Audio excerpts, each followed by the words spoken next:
Hello and welcome to this edition of Goa 365 Face to Face. We have been hearing about the Delhi government and its education policies, and various, something new. It was revolutionary, as in because public students from public schools have been doing well. Also, this comes more into focus because students after the COVID have been asked to go back to school. So with me is Jasmine Shah. He's the vice chairperson of the Dialogue and Development Commission of Delhi. Welcome, Mr. Shah, to our show. It's my pleasure to He's been involved in this education, in the education field, including the budget, transparency, and that right from 2016. Right, Mr. Shah? Yeah. Yes. So could you give us a look into your journey from that time for the past few days with Delhi, and with how you all are going about the whole thing? That would be very interesting. Yeah. So, Glenn, in fact, even before I joined the Delhi government in 2016, I was informally advising them on education work right from the beginning when the AAP government came to power after a historic mandate in February of 2015. I think the people of Goa and across India would remember that very vividly when AAP government came to power with 67 out of 70 seats. And Yes. in the first budget itself, the education minister, who's also the finance minister, Mr. Manish Sisodia, announced that education is going to be the key pillar of governance in Delhi for this government for the next 5 years. And in the first year itself, he declared that we will be doubling the budget. We've never seen an instance or a commitment like this, that you will double the budget of one department and an education department within 1 year. And that signaled the intent of this government. Over the last 5 years, the transformation that I have witnessed, both as a person who is part of the government, but also earlier I was not part of the government and the forces were already in motion, is nothing less than remarkable and unprecedented. Because in 2015, when this government came to power, the condition of Delhi's government schools was no better than any other government schools. It could be Goa, it could be Gujarat, Maharashtra. You go to the government schools and what do you get to see? You see dilapidated buildings. Correct, You see absolutely, stinking yeah. toilets, Yes. you see cobwebs, right? Yes. And the teachers and principals and even the children are extremely demotivated. There is no sense of confidence that, this is something that we are proud of. Everybody is there because they are forced to be there. That is Yeah. the feeling that you get when you enter into a government school. Yeah, if I was saying that there was a study made wherein 6th standard students could not do 3rd standard maths and English and all. So that's one part you were involved.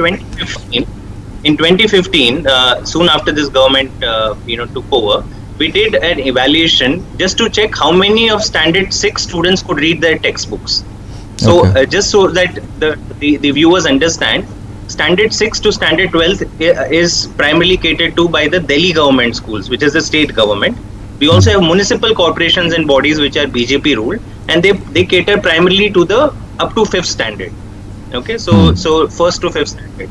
So in 6th standard, when we get the children into our schools, we did an assessment in 2015. We found 76% of children could not read their textbooks.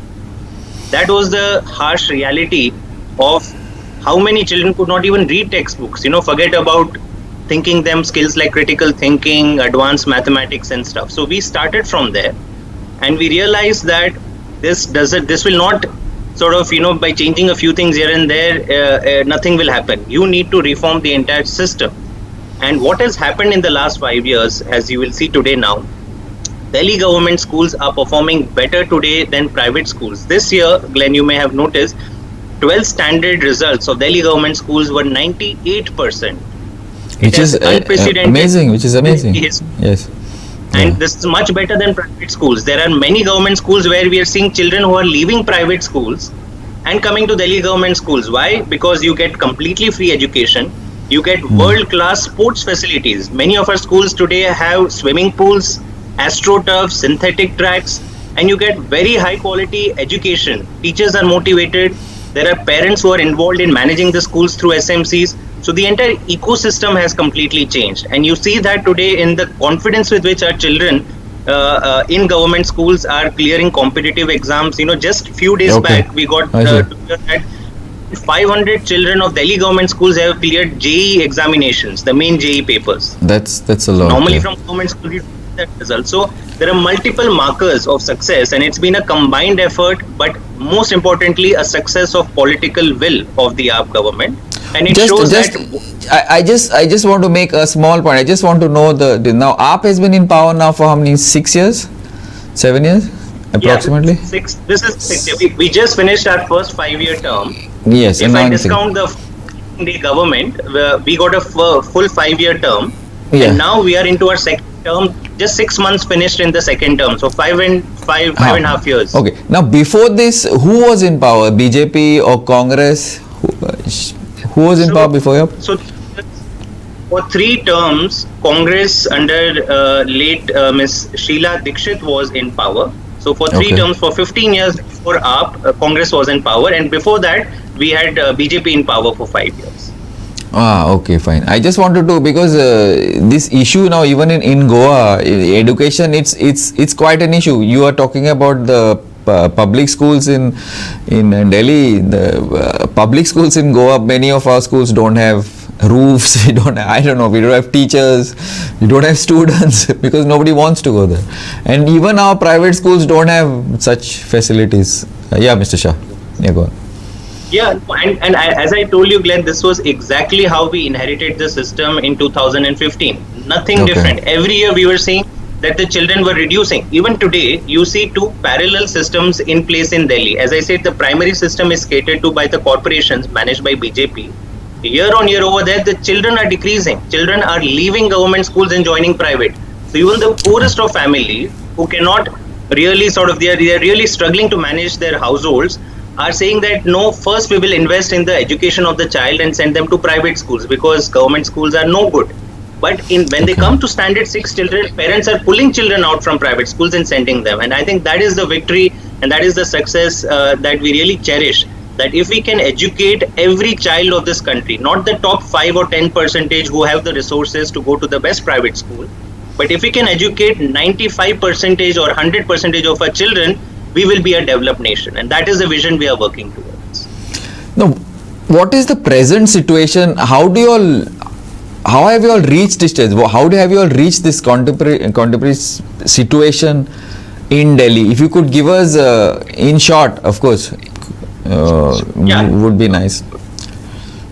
I will attempt to do that because it's 5 years of hard work by, as I said, right from the chief minister and the education minister who have given a vision, empowered the entire system, but then also our teachers and principals. But if I have to boil it down for your viewers, there are 4 key factors on which our government worked and that were critical to transforming this entire Delhi education. First was infrastructure. I told you about when we took over the system, we had broken buildings, stinking toilets, and you cannot expect your teachers and your principals to put in the hard work if you do not give an environment of dignity. If I ask you today that if you have to go to a studio which is stinking, would you really like to do any kind of a work there? And no government was willing to invest in education. That is why today Delhi is the only state in India which invests 25% of our state budget in education. The average in India is 12 or 13%. We are investing double into education, and we are doing massive renovation of all our government school buildings, infrastructure, as I said, sports facilities. So today, if you step into Delhi government schools, you will feel like this is a private school. So that was number 1. Number 2, we invested is in teacher training, right? Once you have provided them with the physical resources, you also need to provide them with the knowledge and skills. And we realized that teacher training, like in most parts of India, is, it's like a checkbox exercise. Every year you have to do 10 days of teacher training, you would do it. But what we really did is we actually invested in our teachers and principals and we sent them outside of Delhi. You would have never heard that government school teachers in India are traveling to Singapore, to Cambridge, to actually learn what are the modern techniques of teaching to school children. Have you heard any such examples anywhere? But we did that. We invested in our principals and teachers. We also tied up with IIM Lucknow and IIM Ahmedabad on leadership training because we think of our school principals as leaders. and they have to drive the entire ecosystem. So we invested in that. Number 3 is we set in systems of accountability and transparency. Let's assume we have done all this above that I have already said, but eventually government systems are highly centralized, and we need to understand that, through a centralized system, you cannot monitor each and every school. You can roll out all the initiatives, you can invest 10,000 crores, but who will monitor whether that spending is happening right or not?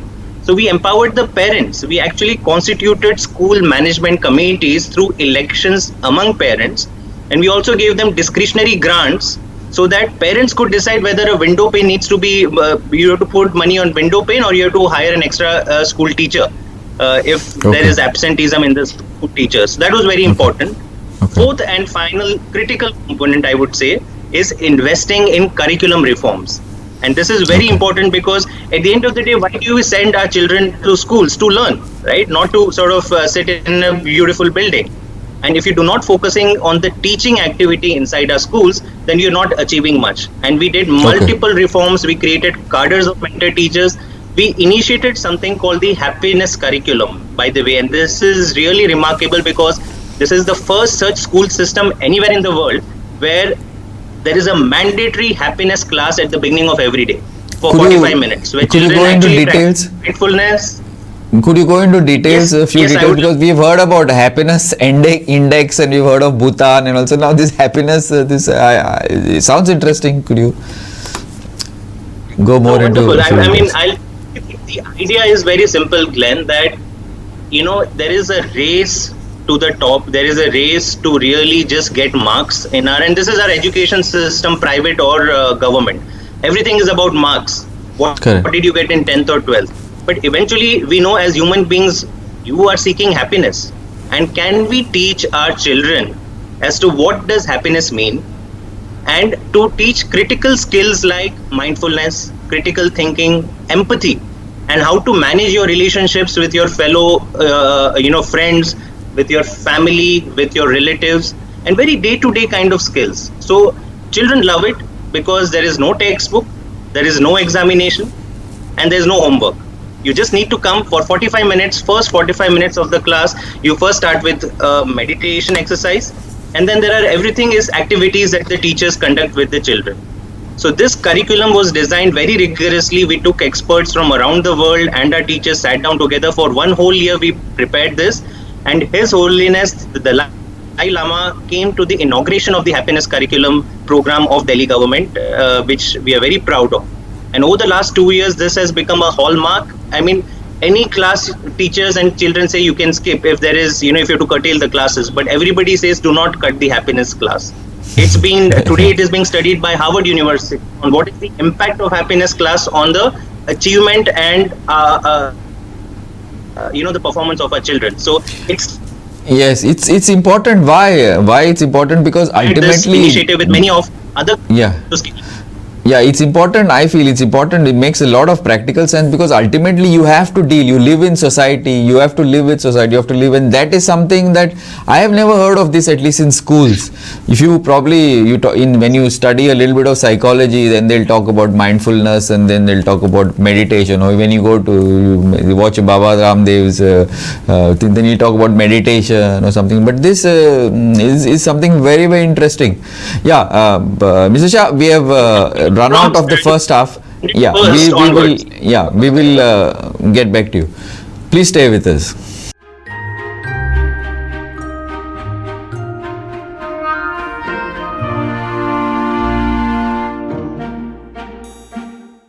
Welcome back. What I was saying, Mr. Shah, now this is in Delhi. Now in Goa, like I was telling you, it's an issue with funds, of course. It's an issue with teachers. Forget about the wellness part of it, is out of the question.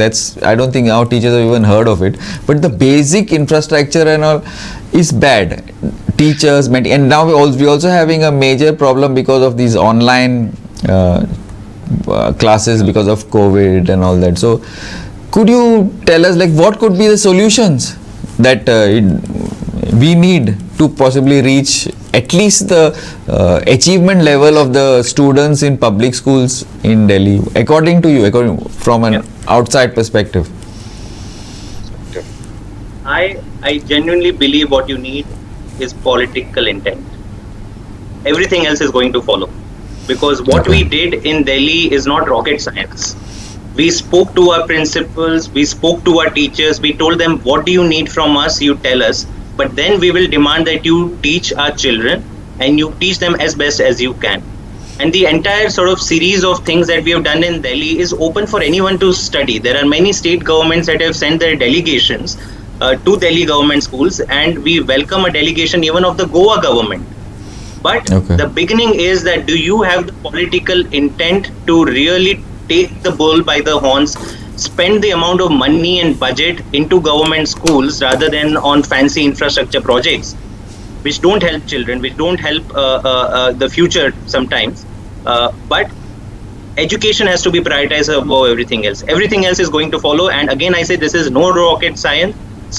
We entered, our government came into politics not because they were education experts, because people believed that here's an honest government and they will do what matters to the daily lives of the people, and especially the poorer people who depend on government schools. And I think everything will follow after that. The political intent is a very loaded statement.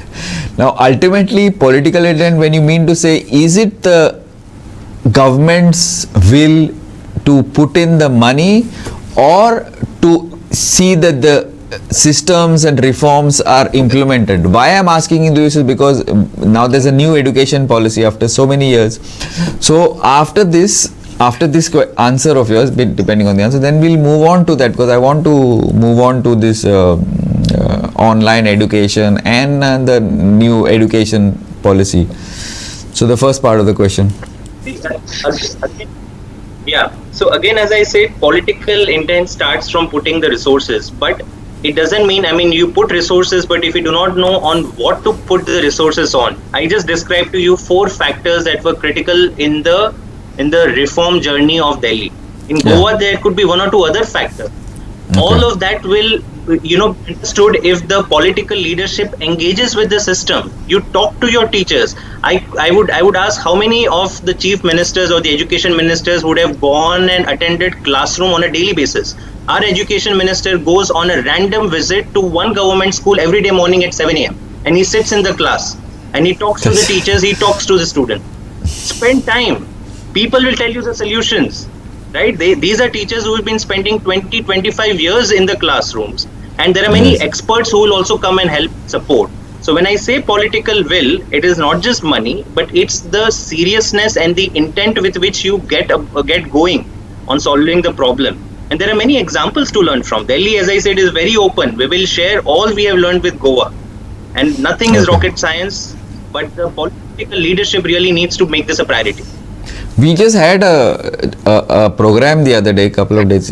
I only anchored it on. We brought in teachers, we brought in students, about students going back to school. And one of the points came out is that the stakeholders, the parents, and all that, there has been no interaction. And we are not talking about just public schools. We are talking about private schools. Even in with private schools, parents have not been called, not been. Opposition parties to chhod, wo to alag hi baat hai, but even the parents and the teachers have not been brought and spoken to and all that. So without this, will any reforms work?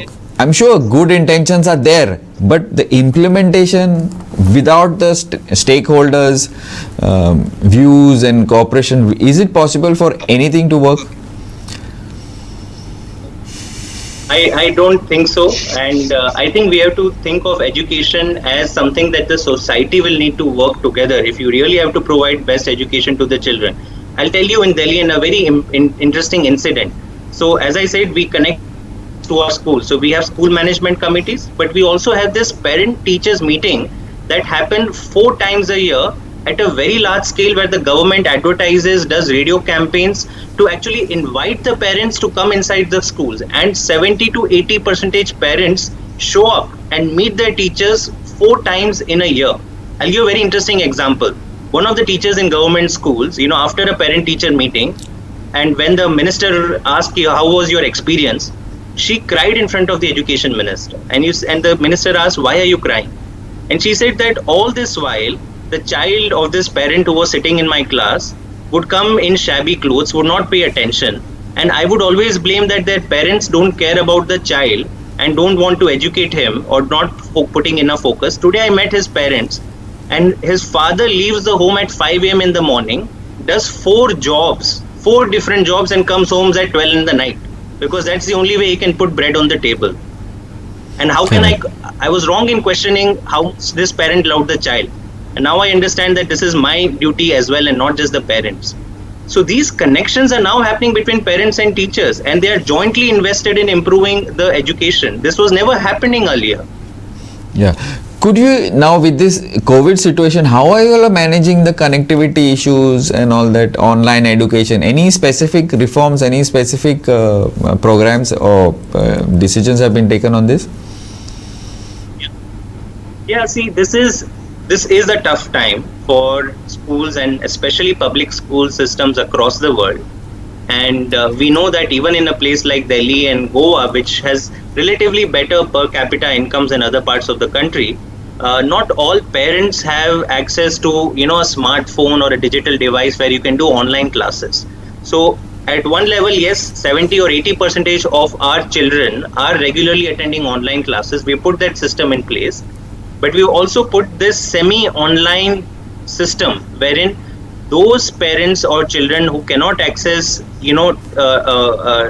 tutorials or documents through WhatsApp or through online classes, they can actually visit the school premises, collect the documents, and teachers are available on phone call to answer their queries and doubts. So we put in a system like that, and every 2 weeks there is a check-in between the teachers and the parents.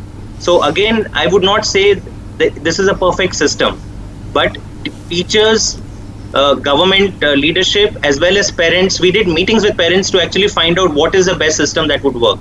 And because we are already working and we are connected with each other, hopefully what we have in place should address the needs of most students.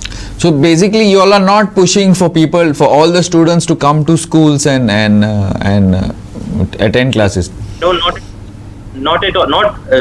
We in Delhi have not opened schools, and we do not feel confident as of yet that we should imperil the lives of the children in this kind of a COVID pandemic. Delhi is a mega city. We have a lot of tourists and travelers, as well as people migrating from other parts of India to Delhi, and we will not risk the lives of our children. We will innovate. When you are faced with a problem, you need to think about creative ways to go about delivering education, and that is where we are focusing on. And until we are confident that the pandemic has subsided, we will not be opening our classrooms. Fair enough. Now, just slightly off topic, very related but off topic. This new education policy has just been released. It's out for feedback. Even the Prime Minister spoke on it. So, what are your views on this?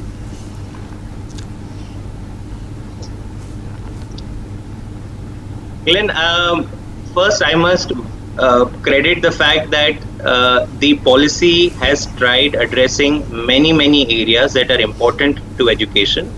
Yes. Even though we are an opposition party and a government that is not part of any coalition, we welcome this because it has brought the discussion back on education. For many years we've never seen education dominating the day-to-day conversation of media and politics. Like so it's now, yes. Yeah. However, there are 2 or 3 serious issues with the way the NEP has been framed. First and foremost, it only talks about promises. It doesn't talk anything about how any of these promises will be implemented. In that sense, there is no difference between this as well as many other such expert reports and committee reports that have come in the past. You may recall Kothari Commission also many decades back has recommended many reforms. One of them, that 6% of GDP should be invested in education. That was 30-40 years back. Today again you are saying 6% of GDP should be invested in education. Only Delhi government is invested 25% of its budget in education. No other governments are doing it. So what does it mean to make that statement? You should have actually gone and said that in 1 year we will legislate and we'll put the law together like the farm bills. The government has shown the will in farm bills. Many of us may disagree with it, but you have shown the will to legislate on this issue. Why couldn't you legislate some of the key components and promises of NEP? That shows that probably the implementation of this is going to be challenging. It's going to be dicey. Second, there is a lot of focus on quality education, but it doesn't talk about anything about government schools. And this is where we find the entire focus of the NEP a little troubling. Because as a government, primary duty has to be on the bottom half of the population. The top half may have the resources to get quality education for themselves, but your bottom half, and in fact bottom 2/3, will always go to the government schooling system. And what are the systems and reforms and mechanisms the government wants to put in place to improve this education? There is no clear mention, no clear roadmap. So I would say that these are few important gaps, and hopefully, when the implementation roadmap starts being formulated by the central government, some of these things will be addressed. But we are hopeful that this has begun a new conversation, and hopefully something good will come out of it. But for governments that have the intent, like Delhi government, we have started on that journey many years back, and there is no stopping us. Mr. Shah, there is an issue with governance in India. I'm not talking about Delhi, I'm not talking about Goa, I'm talking about generally. The main issue is implementation. It's always been implementation right from independence. You talk about the IPC, you talk about the judicial process, you talk about education, you talk about governance, you talk about, right to anything. Right to live, right to talk, right to eat, it's the implementation. So ultimately, if there is no proper implementation, and I don't know, in Goa we don't know exactly where we are going. So without that, this is just a piece of paper. Is this what you're trying to say? Or what I'm saying, and what are you trying to say, the same thing? 100% Glenn. I absolutely agree. I think if you look at our history of governance since independence, India is not a developing country because we don't have enough committee reports. We have lots of committee reports. We have lots of expert opinion. Yes. Are you going to be able to muster the political will to actually get some of these things done? And again, I'll come back to this, that the example of our government in Delhi has shown, and it's not just education. Health is one area. Water is one area, electricity is one area. On day-to-day issues that matter to the lives of people, there is an example in Delhi that if you are a government with political will, you can drive change on the ground. We have implemented Mohalla clinics. You may have heard of it. Yes. These are being talked about all over the world. Completely free of cost, high quality primary healthcare, free diagnosis, free tests, free medicines. And people across Delhi are availing of it. Lakhs and lakhs of people visit our Mohalla clinics every month. So clearly things like this can be done. If you can legislate some of these rights, it's always better, and that at least signals a clear intent. But it doesn't mean that after that you don't need to implement it. You have to implement it, and this is where the media and civil society have to hold our governments accountable to these promises, which I regret is not really happening adequately in today's days and times. Mr. Shah, we've run out of time. I think I've crossed time, if I'm not there. So it was very nice talking to you, and thank you very much. My pleasure, and thank you very much for having me on this show. Yeah, and keep watching Goa 365.